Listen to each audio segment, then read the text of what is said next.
অতি দ্রুত ক্ষমতার মসনদে বসার যে স্বপ্ন বিএনপির, সেই স্বপ্ন বোধহয় বাস্তবায়িত হচ্ছে না। ডক্টর মোহাম্মদ ইউনূস আরো কিছুদিন ক্ষমতায় থাকতে চান। এভাবেই তার একান্ত কোর কমিটিতে আলোচনা হয়েছে বলে একটি দায়িত্বশীল সূত্র জানিয়েছে। অনেকগুলি কারণ। তিনি ক্ষমতা এসেছিলেন সংস্কার করতে। প্রচলিত যে সরকার ব্যবস্থা, এ ব্যবস্থায় যেই ক্ষমতা আসুক কিছুই করতে পারবে না, এজন্য সংস্কার করা দরকার। অনেকগুলি সংস্কার কমিশন করেছেন। এই কমিশনে বিদেশিরা এসেছে, অর্থাৎ যারা বাংলাদেশের নাগরিক না, দেশের ভিতর গুরুত্বপূর্ণ ব্যক্তিরা অংশ নিয়েছেন। তারা দীর্ঘ পরিশ্রম করেছেন। তাদের রিকমেন্ডেশনই যথেষ্ট না, এটা তারা বাস্তবায়ন করে যেতে চান। এ কারণেই লন্ডনের চাথাম হাউসে বিবিসির সাংবাদিক যখন তাকে প্রশ্ন করলেন যে নির্বাচিত সরকারের জন্য কি আপনি কার্যক্রম রেখে যাবেন না, জবাবে তিনি বলেছিলেন, না, তাদের জন্য রাখা যাবে না। ভোটাররা টাকা পেলেই ভোট দিয়ে দেয়, টাকা পেলেই ভোট দিয়ে দেয়। অর্থাৎ ভোটারদের উপর ওনার আস্থা নাই। একইভাবে ভোট পেয়ে যারা আসবে তাদের উপর ওনার আস্থা নাই। এটা উনি বিবিসির সাংবাদিকের কাছে বলার পরে বিব্রতকর অবস্থায় পড়েছিলেন ওনার সহযোগীরা। কিন্তু কথাটা উনি প্রকাশ্যে বলে ফেলেছিলেন যে ভোটারদের উপর ওনার আস্থা নেই। দ্বিতীয় হচ্ছে, মানুষ ওনাকে কেন এনেছে? ওনাকে এনেছে সংস্কার করে প্রচলিত সরকার ব্যবস্থার পরিবর্তন করবেন, এটাই ওনার পক্ষ থেকে জোরালো বক্তব্য। তো সেটাই যদি উনি করতে না পারেন, তাহলে শেখ হাসিনা ক্ষমতায় থাকা, খালেদা জিয়া থাকা বা অন্য কেউ নতুন করে আসা, তাহলে পার্থক্যটা কি হলো? ছাত্র এবং জনতার যে প্রত্যাশা, সেটা তো পূরণ হবে না। সে কারণেই সংস্কারটা তাকে করে যেতে হবে। আর সংস্কার করতে গেলে তাকে সময় দিতে হবে। হঠাৎ করেই করা যায় না। প্রশাসনের সর্বত্র শেখ হাসিনা আমলের আমলারা, পুলিশ, আর্মি বিভিন্ন জায়গায়, ফলে সব কিছুকে ঢেলে সাজিয়ে তার নতুন করে কিছু করতে হবে। এই করার সঙ্গে আরো যুক্ত হয়ে আছে তিনি যাদের আশীর্বাদে বিস্তৃত করেছেন নিজের শাখা প্রশাখাকে, তাদেরও তো কিছু চাওয়া পাওয়া আছে। আমেরিকার বর্তমান সরকারি দলের সঙ্গে তার সম্পর্ক না থাকলেও সেখানে তার লবিস্ট রয়েছে। তাদের জন্য তিনি কি করতে পারলেন? কারণ আমেরিকার স্টেট ডিপার্টমেন্ট এখনো বাংলাদেশের ভয়ঙ্কর পরিস্থিতিকে সম্পূর্ণরূপে উপেক্ষা করে ইউনূস যাতে সুবিধা পায় সেরকম ভাবে রিপোর্ট দিচ্ছে। তাদের মানবাধিকার কমিশন জাতিসংঘের, সেটাও তাদের নিয়ন্ত্রণে। তাদের দিয়ে যেভাবে যা করা দরকার সেভাবে তারা সেটা করাচ্ছেন। তাদের ব্যাপারটা ফয়সালা না করে উনি কিভাবে প্রস্থান করবেন, সেগুলো তো এখন ফয়সালা হয় নাই। দেশের ভিতর একটা বেস, সেন্ট মার্টিন, পোর্ট, এগুলো তো এখনো ফয়সালা হয়নি।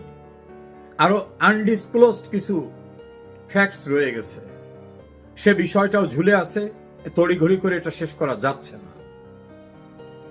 অন্যদিকে এখন যে প্রশাসন আছে, এখন যিনি মহামান্য রাষ্ট্রপতি, যিনি সেনাপ্রধান, এদের উপর ওনার আস্থা নেই।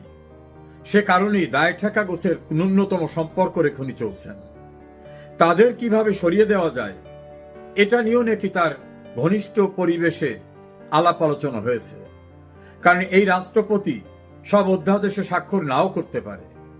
সেনাপ্রধান জোরালোভাবে বলছেন নির্বাচন হতে হবে, নির্বাচিত সরকারের মাধ্যমে জাতীয় সিদ্ধান্ত নিতে হবে। এগুলি ইউনূস মহলে খুব ভালোভাবে নেয়নি। ফলে তারা মনে করে এমন কেউ থাকা উচিত যেটা জি হুজুর, ইয়েস হুজুর, এভাবে সবকিছুতে ডিটো মারবে। তা বোধহয় বর্তমান রাষ্ট্রপতি এবং বর্তমান সেনাপ্রধানকে দিয়ে সম্ভব হচ্ছে না। এরকম একটা উষ্মা তাদের ভিতর কাজ করছে। তাদের যদি সরাতে হয় তাহলে কি প্রক্রিয়ায়?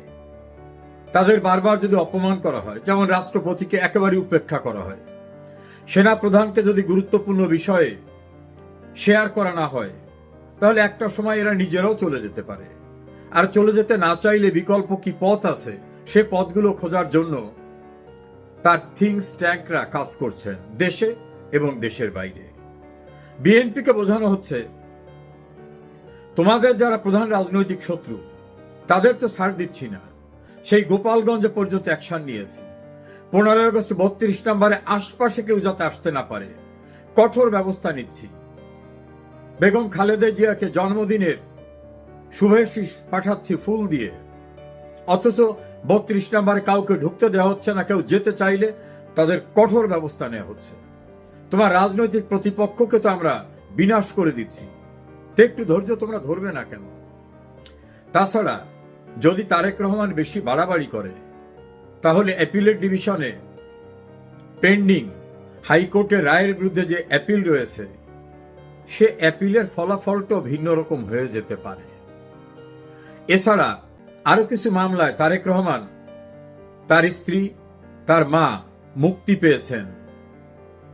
কোন কোন মামলায় তারেক রহমানের পরিবার অর্থাৎ তারেক রহমান নিজে, তার স্ত্রী কোর্টে যাননি, তারপরও কোর্ট তাকে মুক্তি দিয়েছে।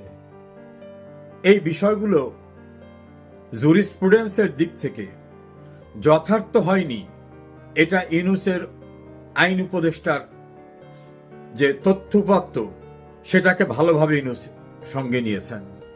প্রয়োজন হলে সেগুলোর বিরুদ্ধে অ্যাপিল হবে, অ্যাপিলে ধমাধম জাজমেন্ট হয়ে যাবে। জাজমেন্ট হয়ে গেলে তারেক রহমান নির্বাচনের অযোগ্য হবেন। প্রধানমন্ত্রী তো অনেক দূরের কথা, এই কঠিন সিদ্ধান্তের মুখোমুখি তাকে করা হবে। বরং তাকে বলা হচ্ছে দুদিন দেরি হলে তুমি তো একদিন প্রধানমন্ত্রী হবা, এই মূলাটি ঝুলিয়ে রাখা হয়েছে। আর যদি বাড়াবাড়ি করো তাহলে কিন্তু বিষয়টা সম্ভবত তারেক রহমান বুঝতে পেরেছেন। সে কারণে সব মামলা শেষ হয়ে যাওয়ার পরেও তিনি বাংলাদেশে যাচ্ছেন না। তিনি হয়তো এরকম একটা আশঙ্কাই আছেন।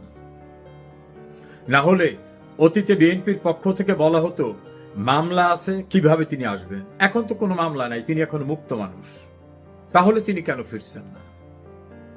সম্ভবত এই আতঙ্ক তাকে তাড়া করে ফিরছে, এবং এই আতঙ্কের পিছনে যুক্তিগ্রাহ্য বিষয়ও রয়েছে। তারেক রহমানকে পরামর্শ দেওয়ার, আইনি বিষয় সম্পর্কে ওয়াকিবহাল করার কিছু লোক তো, দক্ষ লোকও তো তার সঙ্গে রয়েছে। অন্যদিকে জামাতে ইসলাম এবং এনসিপি তারা কোনোভাবে এই তড়িঘড়ি করে নির্বাচন করে তাদেরকে ছাগলের তৃতীয় বাচ্চার মতো থার্ড স্ট্যান্ডে রাখার পক্ষে তারা না। কোনোভাবে আওয়ামী লীগ সরাসরি অথবা বেনামিতেও আওয়ামী লীগ নির্বাচন করলে আওয়ামী লীগের সঙ্গেই যে বিএনপির কন্টেস্ট হবে এটা বুঝতে তাদের ভুল হচ্ছে না। সে কারণে প্রয়োজন বোধে কঠিন কঠোর হরতাল এবং যে পরিস্থিতি সৃষ্টি করতে হয় সেই পরিস্থিতি তারা সৃষ্টি করবে। ইতোমধ্যে নাসির উদ্দিন পাটোয়ারি বক্তব্য রেখেছেন, জামাতের পক্ষ থেকে বলা হয়েছে আমরা এই অবস্থার নির্বাচনের পক্ষে না। আর এনসিপি যে জামাতের তৈরি এটা সকলেরই জানা, এটা তাদের বি টিম। তাদের সঙ্গে রয়েছে আরো কিছু ইসলামী নামধারী দল, তাদেরকেও মাঠে নামানো হবে। এই পরিস্থিতিতে ডক্টর ইউনূসের পক্ষ থেকে বলা হতে পারে এই অস্থিতিশীল পরিস্থিতিতে কিভাবে একটা নির্বাচন সম্ভব। প্রয়োজন বোধে 2-1 কমিশনার বিভিন্ন জায়গা থেকে সমঝোতার ভিত্তিতে রিজাইন করবেন, বলেন এই তো অস্থিতিশীল পরিস্থিতি, এভাবে তো নির্বাচন হতে পারে না। তাছাড়া দেশের বড় একটি রাজনৈতিক দল জামাত ইসলামী, ইসলামিক অন্যান্য দল, নতুন যে কিংস পার্টি এনসিপি, তারা কেউ নির্বাচন করতে চাচ্ছে না, তারা হরতাল রাখতেছে, এই হচ্ছে ওই হচ্ছে এই হচ্ছে ওই হচ্ছে। এই অস্থিতিশীল পরিস্থিতিতে নির্বাচন করা সম্ভব না। ফলে আরো কিছু সময় দরকার সব কিছুকে ঢেলে সাজাবার জন্য। আসল কথাটা যে কোনো উপায়ে ডক্টর ইউনূসকে আরো কিছুদিন ক্ষমতায় থাকতে হবে। আর তিনি ক্ষমতায় থাকা মানে বেনামে জামাত ইসলাম এবং এনসিপি ক্ষমতায়। ফলে তারা তাদের মতো করে সচিব, তাদের মতো করে সরকার, তাদের মতো বিশ্ববিদ্যালয়ের ভাইস চ্যান্সেলর, তাদের মতো করে বিভিন্ন উপদেষ্টা, তাদের মতো করে জেলা প্রশাসক, পুলিশ সুপার, সর্বত্র খাতাপত্রে রেকর্ডে জামাত নয়, কিন্তু রেকর্ডে না থাকলেও সরকার যে জামাত ইসলাম এবং এনসিপি ডিসগাইজে চালাচ্ছে এটা তো বিএনপিও ভালো করে বোঝে। তো বিএনপির কর্মীরা এটা বুঝেই বোধ হয় আর্থিকভাবে কিভাবে লাভবান হওয়া যায়, সেই ক্ষেত্রে তারা বিভিন্ন জায়গায় কর্মকাণ্ড করছেন, বিভিন্ন রকম চাঁদাবাজি, বিভিন্ন জায়গা দখল, রাজনৈতিক প্রতিপক্ষের কাছ থেকে সুবিধা আদায়, এটাকে জামাত ভালোভাবে নিয়ে তাদের সম্পর্কে প্রকাশ্যে নানা রকম বক্তব্য দিয়েছে যে এরা এখন বাস স্ট্যান্ডের দল, টেম্পু স্ট্যান্ডের দল।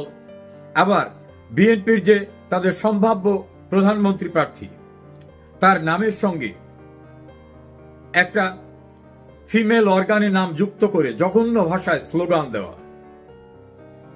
এবং বেগম খালেদা জিয়া সম্পর্কেও আওয়ামী লীগকে যে দোষী সাব্যস্ত করে একই রকম বলছে। তারেক রহমান সম্পর্কে যে অশ্লীল অশ্রাব্য ভাষা ব্যবহার করছে, এই ব্যবহার করার ভিতর থেকে বিএনপি ক্ষমতায় আসার পূর্বেই বিএনপি যাতে ক্ষমতায় আসতে না পারে সেই অভ্যুত্থান করার জন্য যত প্রকার প্রচারণা দরকার, সে প্রচারণা সুস্থ মস্তিষ্কে জামাত এবং এনসিপি আর তার সহযোগীরা করেছেন। এইরূপ পরিস্থিতিতে বেশ ইমেজ সংকটের মধ্যে পড়ে গেছে বিএনপি।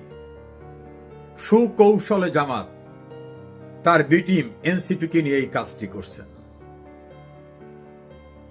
বিএনপি ডক্টর ইউনূসের ঝুলিয়ে রাখা মূলা এর দ্বারা পরিতুষ্ট হচ্ছেন কিনা, না হলে পরিণতি কি হবে, সেটাই এখন দেখার বিষয়। তবে ইউনূসের প্রেস সেক্রেটারি বলছেন যে কোনো শক্তি নাই যে নির্বাচন ঠেকিয়ে রাখতে পারে। এরপরে কিন্তু এনসিপি বা কারো পক্ষ থেকে কোনো রিয়াকশন নাই। রিয়াকশন না থাকার কারণ, হঠাৎ করে যেন কেউ উত্তেজিত না হয়, সময় গড়িয়ে আসুক, যে অস্থিতিশীল পরিস্থিতি দেখানোর দরকার, যেটার অজুহাত দেখে নির্বাচন বন্ধ করা যায়, সময় মতো সেটা সবটাই হবে। এর মধ্যবর্তী সময় রাষ্ট্রপতি এবং সেনাপ্রধানের বিষয়েও উত্তপ্ত পরিবেশ সৃষ্টি করে বিকল্প কিছু করা যায় কিনা সে প্রস্তুতিও তারা নিচ্ছে। তড়িঘড়ি করে বিএনপির ক্ষমতা আসা হচ্ছে না, নির্বাচন হচ্ছে না, এটা এখন খুবই পরিষ্কার।